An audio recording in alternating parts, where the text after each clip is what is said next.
되겠습니다. 룻기서 1장 15절부터 18절의 말씀입니다.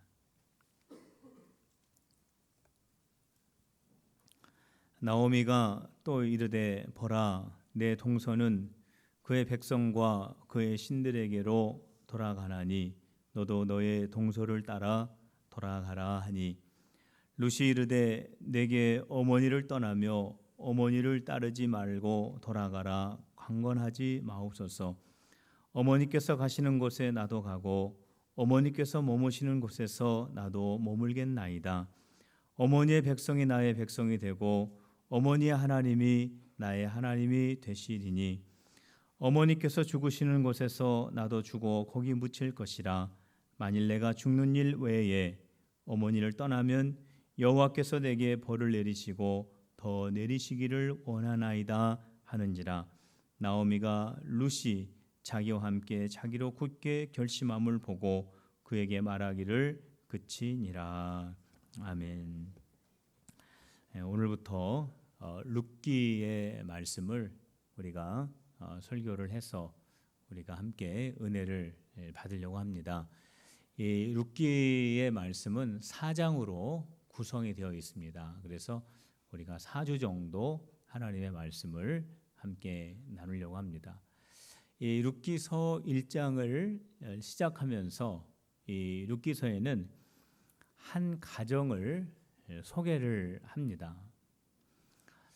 이 한 가정은 그 유다 베들레헴에서 살고 있는 이 한 가정인데, 이 가정이 이 이스라엘 지역에 큰 흉년이 있어서 베들레헴에서 모압 땅으로 이사를 가게 됩니다. 이 가족은 어떻게 되냐면 남편이 있고 아내가 있고 두 아들이 있는 그러한 가정입니다. 이 가정이 베들레헴에서 모압 땅으로 이사를 가게 됩니다. 우리 1절 말씀을 한번 보시길 바랍니다. 우리 그 이사 가는 내용이 거기 나와 있는데 우리 1절을 같이 읽어봅시다. 시작. 사사들이 치리하던 때에 그 땅에 흉년이 드니라. 유다 베들레헴의 한 사람이 그의 아내와 두 아들을 데리고 모압 지방에 가서 거류하였는데, 이 가정이 모압이라고 하는 지역으로 이사를 가서 거기에서 이제 흉년을 피해서 살려고 하는데 그만 큰 슬픔을 맞이하게 됩니다. 그 슬픔이라고 하는 것은 뭐냐면 이 가정의 가장이 세상을 떠나게 되는 그러한 슬픔입니다. 모압이라고 하는 이 땅에 아는 사람이 누가 있겠습니까? 아들 둘을 데리고 여자 혼자서 객지에서 살아간다고 하는 것이 그렇게 쉬운 일은 아니었습니다. 불행 중 다행으로 이 두 아들이 잘 성장을 했습니다. 그래서 그 모압의 여자들을 만나서 결혼을 하게 됩니다.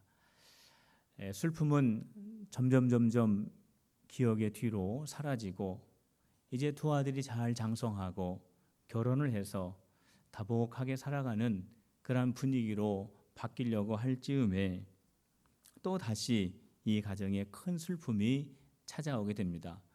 그것은 뭐냐면 그렇게 의지하고 바라보았던 두 아들이 세상을 떠나게 되는 것입니다. 그래서 어느 날 갑자기 이 한 가정에 남편을 잃은 시어머니와 또 남편을 잃은 두 며느리가 한 집에서 생활을 하게 되는 정말 기가 막힌 그러한 가정이 되어버렸습니다. 룻기를 시작하면서 정말 기막힌 이 가정을 소개하는 이유가 있습니다. 그 이유라고 하는 것은 무엇이냐면 한마디로 말하면 하나님을 떠나게 되면 결코 행복할 수 없다. 행복을 위해서, 더 나은 행복을 위해서 하나님을 떠나지만 거기에는 결코 행복을 찾아볼 수 없다라고 하는 것이 바로 이 한 가정을 통해서 이 룻기서의 말씀에서 우리에게 보여주고 있는 것입니다. 이 가정이 살고 있는 이 시대는 분명히 1절에서 사사 시대라고 했습니다. 사사 시대 때 이스라엘 백성들이 어떻게 살았습니까? 자기들 마음대로 살았습니다. 하나님의 말씀에 훨씬 벗어나서 하나님을 멀리 떨어져서 자기들이 하고 싶은 대로 했습니다. 자기들이 가고 싶은 대로 갔습니다. 자기들이 원하는 대로, 자기들 뜻대로 하나님의 말씀과는 관계없이 살아갔던 것이 바로 이스라엘의 사사 시대입니다. 그래서 성경에 보면은 이 사사기에 보면은 가장 많이 나오는 말씀이 뭐냐면 자기 소견대로 행하였더라. 이스라엘 백성들이 하나님의 말씀대로 살아야 되고 하나님의 말씀대로 행하여야 되고 하나님의 말씀대로 생각해야 하고 하나님의 말씀대로 결정해야 되는데 이스라엘 백성들이 그것을 잘 알면서도 자기들 생각대로 자기 마음대로 자기 욕심대로 자기 뜻대로 행하였던 것이 바로 사사 시대입니다. 바로 유대 땅 베들레헴을 떠나서 하나님께서 약속하신 그 땅을 떠나서 모압으로 간 이 가정은 하나님을 떠나 하나님의 말씀 밖에서 자기의 뜻대로 자기의 소견대로 행하였던 이스라엘의 한 단면을 보여주고 있는 것입니다. 모압이라고 하는 것이 어떠한 것입니까? 그 당시에 모압 땅은 풍요로운 땅입니다. 그리고 경제적으로도 아주 활성화되어 있는 지역이었습니다. 이 가정이 봤을 때 베들레헴은 흉년이 들었기 때문에 저 모압 땅으로 가면 우리가 잘 살 수 있겠지, 풍요롭게 살 수 있겠지, 이 가난도 벗어날 수 있겠지 하는 그러한 소망을 가지고 그곳으로 갔지만 그 모압 땅은 우상을 숭배하는 땅입니다. 하나님을 믿지 않는 사람들이 있는 곳입니다. 하나님의 말씀과는 전혀 관계없는 땅이 바로 모압 땅입니다. 우리에게 무엇을 말씀해 주고 있습니까? 하나님을 멀리 떠나면, 하나님의 말씀을 벗어나면 결코 행복할 수 없다라고 하는 것을 우리에게 이 룻기서 처음에서 말씀해 주고 있습니다. 성도 여러분, 우리가 눈에 보기에 아무리 좋다고 할지라도, 우리에게 기쁨을 주는 것이라고 할지라도, 우리에게 큰 유익을 주는 것이라고 할지라도 그러한 것들을 얻기 위해서 하나님의 말씀에서 벗어나야 한다면 우리는 이러한 것들을 단숨에 포기할 수 있어야 되는 것입니다. 왜냐하면 진정한 기쁨, 진정한 행복, 진정한 유익은 이러한 것들에서부터 오는 것이 아니라 하나님에게서만 있기 때문에 그렇습니다. 신명기의 말씀에 모세에게 하나님께서 계속해서 반복해 주시는 말씀이 있습니다. 이 말씀을 모세가 이스라엘 백성들에게 계속해서 반복하여 말했습니다. 너희들이 가나안 땅에 들어가면 하나님을 잊어버리지 말아라. 너희들이 가나안 땅에 들어가면 하나님 말씀에서 떠나지 말아라. 하나님 말씀에서 떠나지 않고 하나님을 잃어버리지 않으면 너희는 그 땅을 차지하고 그 땅에서 번성하고 그 땅에서 장구하리라. 그러나 너희가 하나님을 잊어버리고 하나님의 말씀을 행하지 않고 너희들이 우상을 따라가면 너희들은 그 땅에서 망할 것이다. 이것이 모세가 이스라엘 백성들에게 계속해서 반복해서 알려주신 말씀입니다. 너희 하나님 여호와께서 너희에게 명령하신 모든 도를 행하라. 그리하면 너희가 살 것이요 복이 너희에게 있을 것이며 너희가 차지한 땅에서 너희의 날이 길리라. 하나님을 떠나지 말아라. 하나님 말씀 안에서 살아라.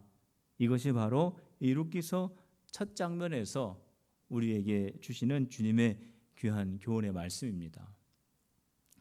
남편을 잃고 두 아들을 잃은 이 여자의 이름은 나오미입니다.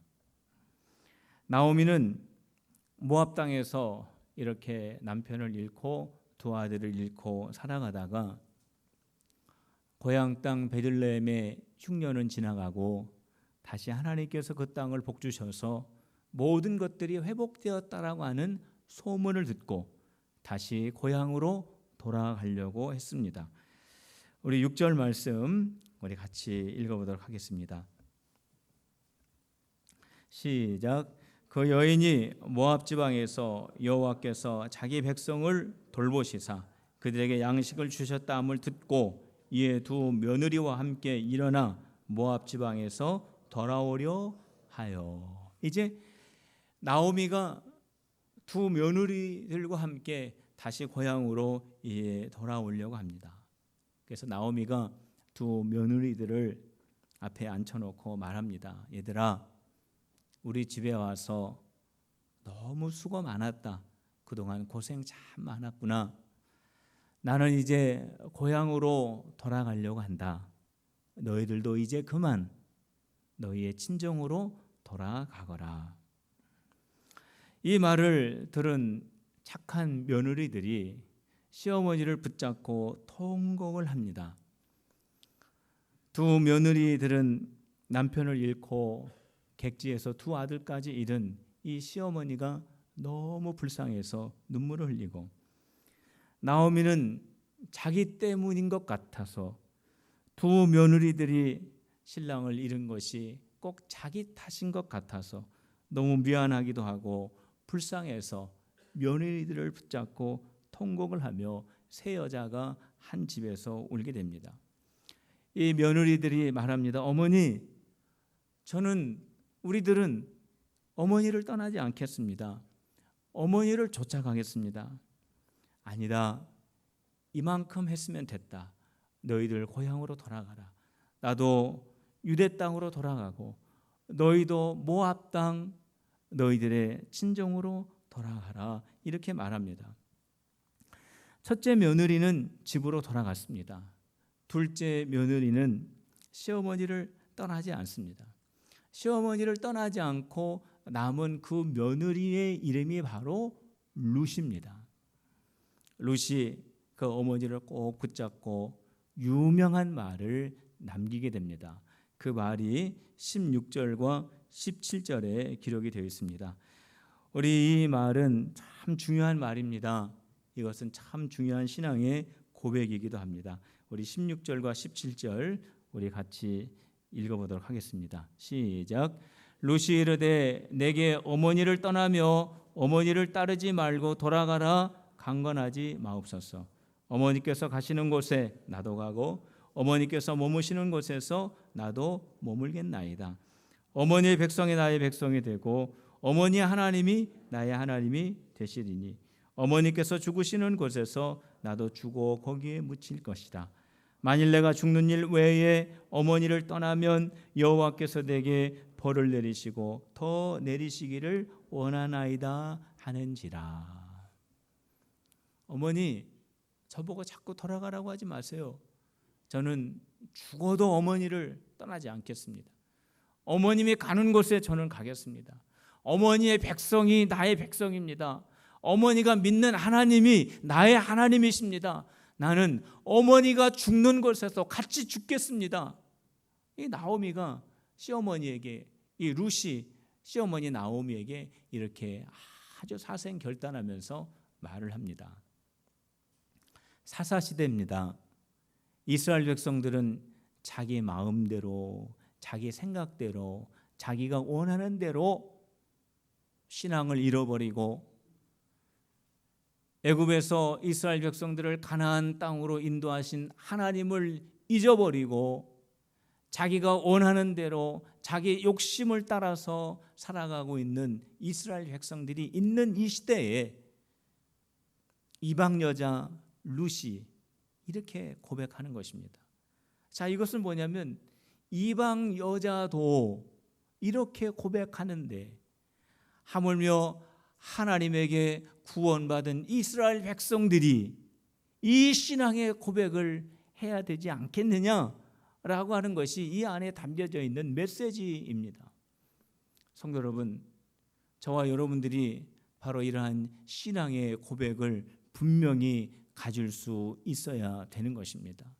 오늘 여기에 기록되어 있는 이 룻의 고백 16절과 17절의 이 고백 속에 어머니 대신 하나님을 넣어서 한번 우리가 읽어보도록 하겠습니다.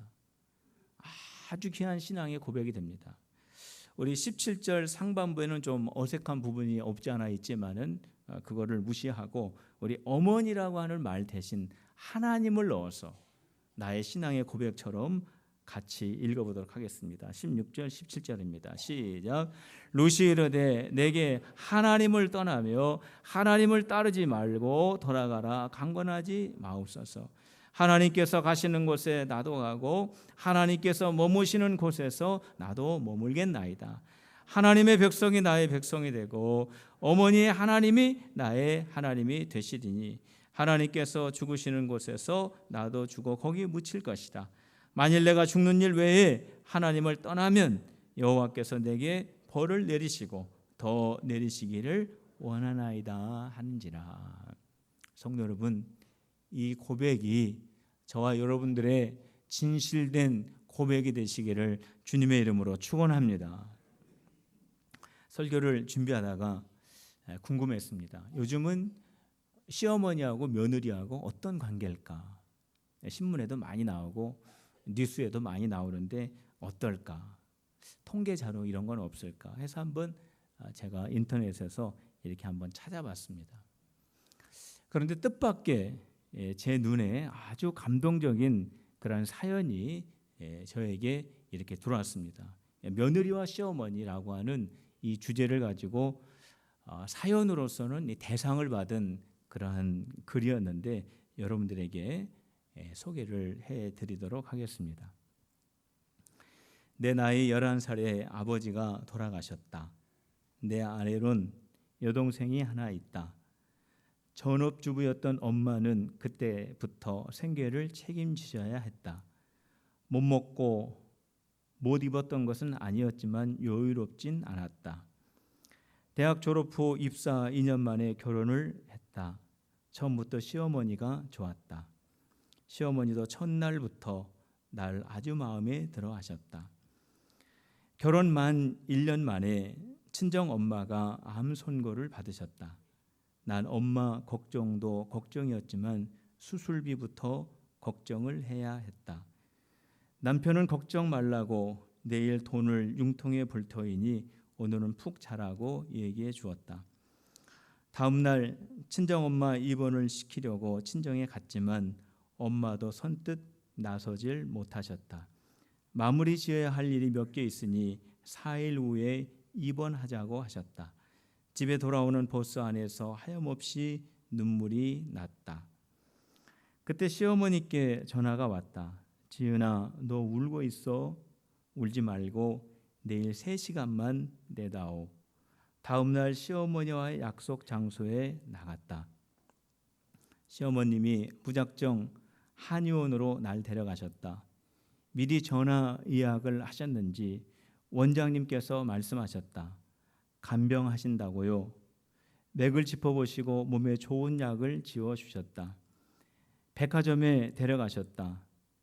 간편복 4벌을 사주셨다. 선식도 사주셨다. 함께 집으로 왔다. 어머니께서 그제서야 말씀하시기 시작했다. 환자보다 간병하는 사람이 더 힘들어. 병원에만 있다고 아무렇게나 먹지 말고 아무렇게나 입지 말고 말씀하시면서 봉투를 내미셨다. 엄마 병원비 보태 써라. 그리고 이건 죽을 때까지 너랑 나랑 비밀로 하자. 내 아들이지만 남자들 유치하고 애 같은 구석이 있어서 부부싸움 할 때 꼭 친정으로 돈 들어간 거 한 번씩 얘기하게 돼 있어. 그러니까 우리 둘만 알자. 마다했지만 끝끝내 내 손에 꼭 쥐어주셨다. 나도 모르게 무릎을 꿇고 시어머니께 기대어 엉엉 울고 있었다. 2천만 원이었다. 친정엄마는 수술하시고 치료받으셨지만 다음에 돌아가셨다. 병원에서 오늘이 고비라고 하셨다. 눈물이 났다. 남편에게 전화했고 갑자기 시어머님 생각이 났다. 나도 모르게 울면서 어머니께 전화를 드렸다. 시어머님은 늦은 시간임에도 불구하고 남편보다 더 빨리 병원에 오셨다. 엄마 귀에 대고 말씀드렸다. 엄마, 우리 어머니 오셨어요. 엄마, 작년에 엄마 수술비 어머님이 해주셔서 엄마 얼굴 하루라도 더 보라고. 엄마는 미동도 없으셨다.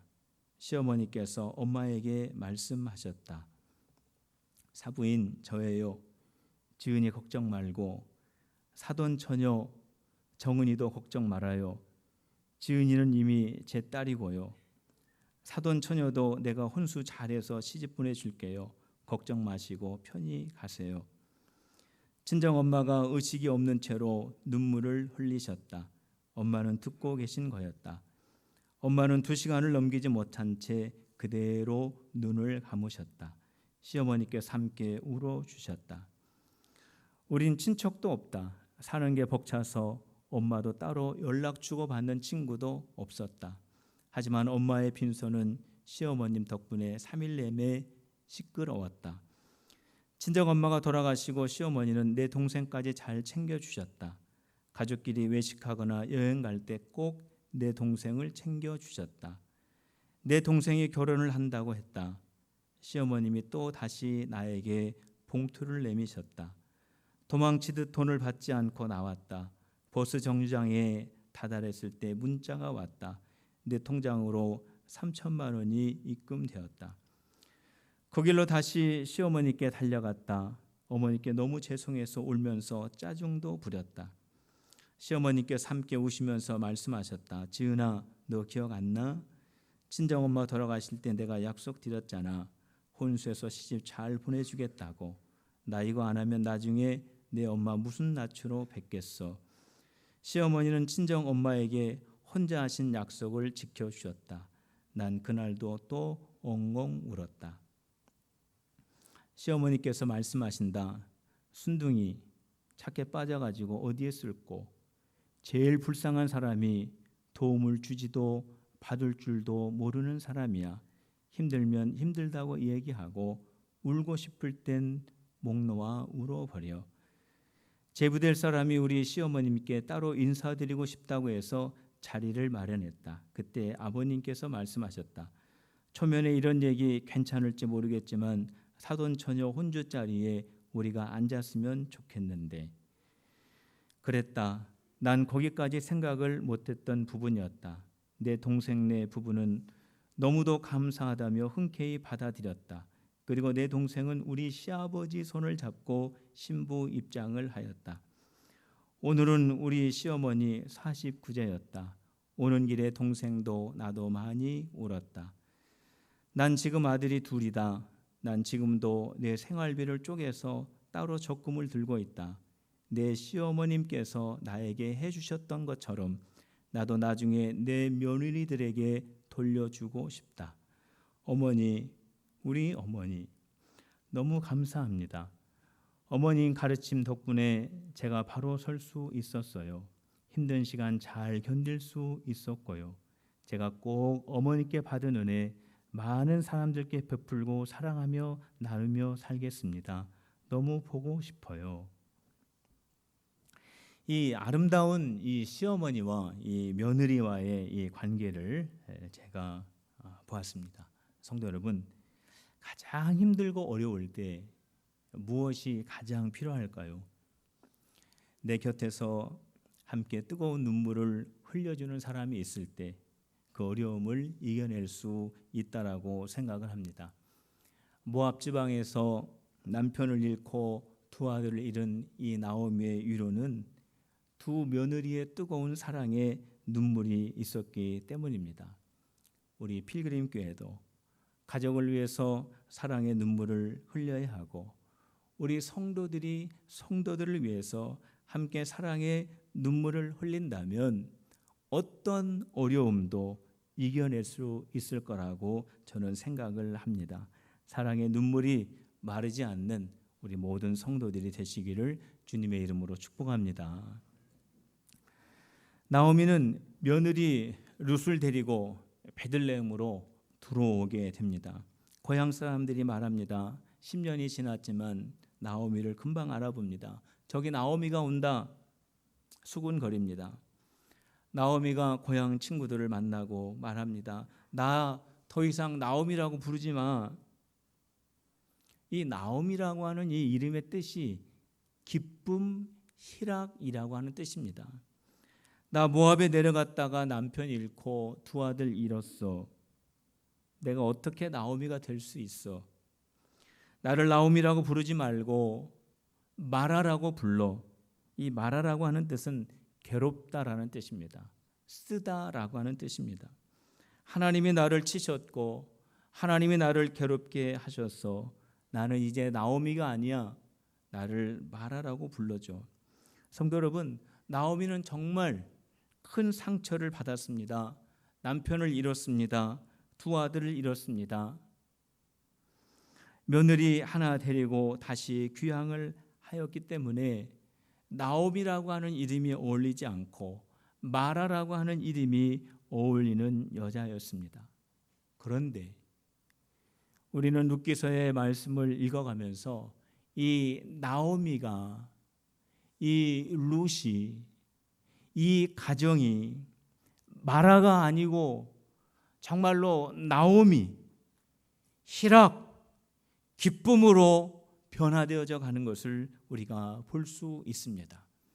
어떻게 마라와 같은 인생이 그의 이름처럼 나오미와 같은 가정, 개인, 가문이 될 수 있었을까요? 베들레헴으로 돌아왔기 때문에 그렇습니다. 사사시대 때 이스라엘 백성들 자기 뜻대로 소견대로 생각하고 행동하고 나아가는 이스라엘을 향해서 돌아와라. 이제 그만 돌아와라. 이제 하나님 말씀 안으로 돌아와라. 이제 우상을 버리고 나에게 돌아와라.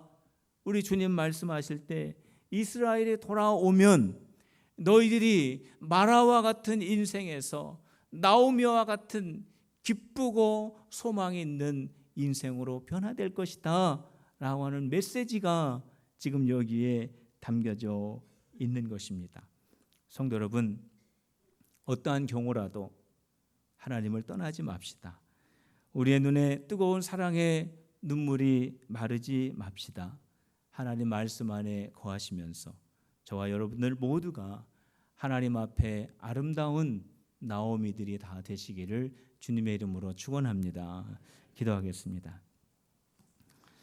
하나님 아버지, 하나님을 떠나지 않는 우리 귀한 필그림의 모든 지체들이 되게 하여 주시옵고 가정과 성도들을 위하여 서로 손을 잡고 서로 포옹하며 뜨거운 사랑의 눈물을 흘리는 우리 모두가 되게 하시며 우리 모든 필그림의 성도들이 주 안에 거하는 기쁨의 딸들이 되게 하여 주시옵소서. 예수님의 이름으로 기도하옵나이다. 아멘.